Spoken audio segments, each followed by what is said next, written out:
Where is our Joe Buck? Look at this grass! Yeah, where's that Joe Buck? I had a farm in Africa. The head projectionist taught me how to lace up, rewind, and film cement smelled like pear drops. But it was just a family business, and it didn't seem unusual. I've always wanted to see the frontier. You want to see the frontier? Yes, sir. Before it's gone. I think he's scored some of the great movies of the last 30 years and some of the movies that are the most famous of the last 30 years. If you think in terms of the 60s as a revolution in England, it was music-led. And the Beatles led the rock and roll, and John led the movie music. He's led the way and shown other people how to do it. He showed me how to do it. Come on. A big welcome, please. Our guest, special guest, John Barry.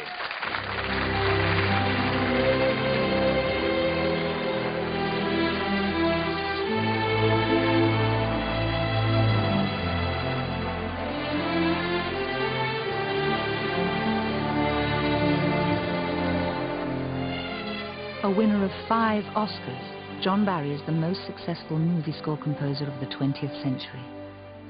Yet this very private man prefers to let his music speak for him, work that embraces deep emotion and high drama.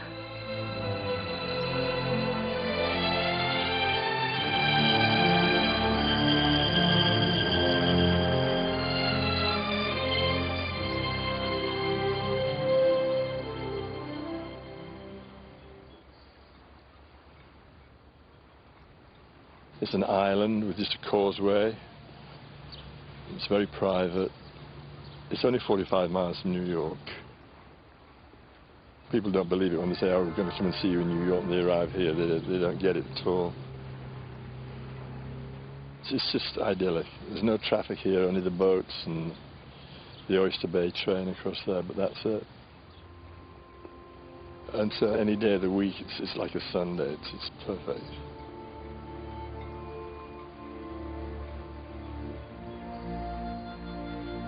It's just the way you get things done as a composer. Just to have 24 hours a day without conversations with anybody and without any interruption at all. Just so you're free to think and then relax and just go on the beach and reflect, come back and start writing.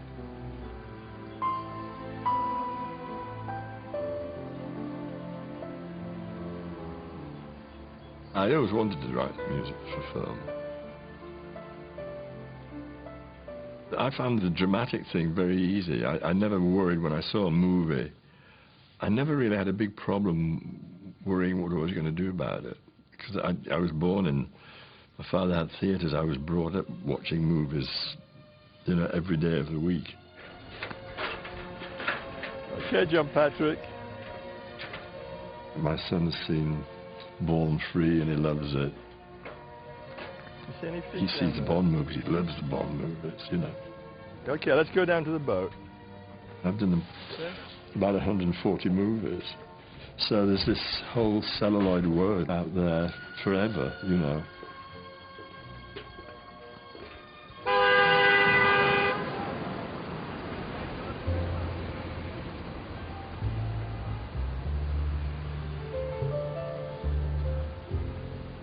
I have the good fortune to enjoy America and New York very much. I guess probably 80, nearly 90% of New Yorkers are all from some other place with first or second generation memories of where they came from. It's a wonderful cosmopolitan melting pot and I love it.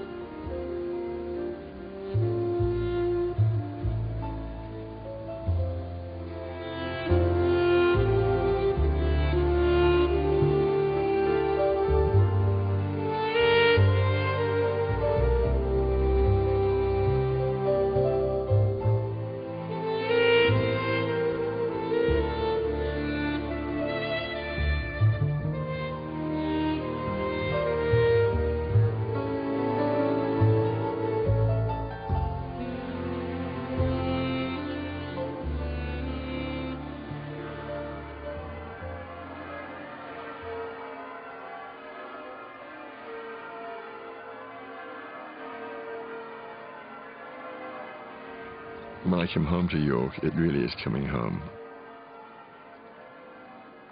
York was a very, very singularly beautiful city. I mean, a lot's changed, there's a lot of things happened to it, but the whole centre of town, the shambles and Petergate, it had a great charm to it, great charm. John Barry Prendergast, the youngest of 3 children, was born in York in 1933. His mother was a classical pianist, and his father owned a chain of cinemas. The young Barry developed an early love for the cinema. My father, John Xavier Prendergast, he was Irish. Started as a projectionist, actually, in the silent movies. Worked up to being the manager of the Palladium Lancaster. And then he came to York and bought his first cinema. And then finally wound up with a chain of like 8 independent theatres in the north of England. So I was just brought up in the cinema. I mean, that was it.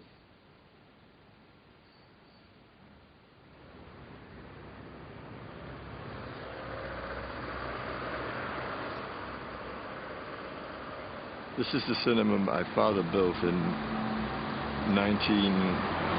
beginning of the 1930s.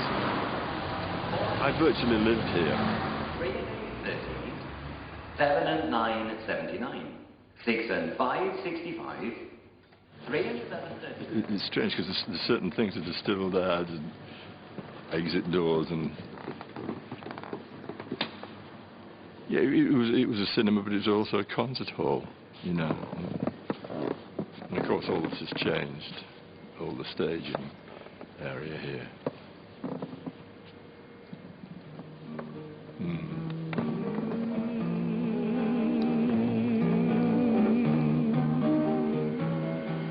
Think of the artists that appeared here,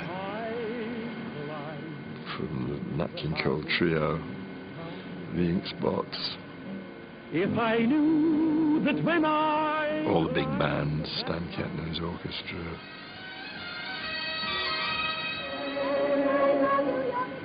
Gracie Fields.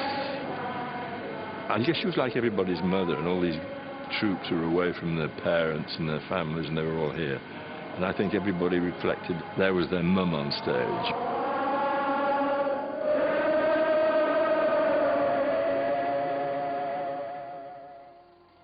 I remember my father walking me in downstairs in the stalls, and it was black and there was a barrier across. And he picked me up, and there's this big black and white mouse on the screen. It seemed huge, I mean, you know.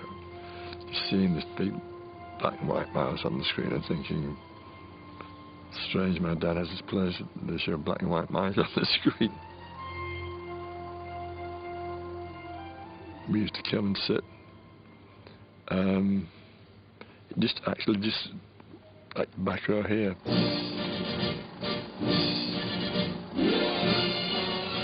I used to come every afternoon from being maybe 6, 7 or 8 years old. I just loved cinema.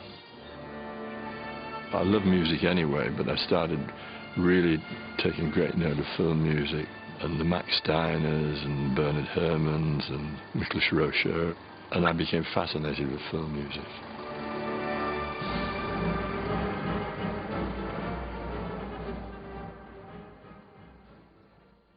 He was a very, very strict father. He always thought we should know as much as he did. So if we did something wrong or whatever, he'd scream. I don't know, I think he must have been in this building somewhere. And he was talking to some people about me. And I stood, I was going to come around the corner, and I stopped, and I heard him. And he was saying how bright I was, how I did this, how I did it all. He'd never talked to me like that.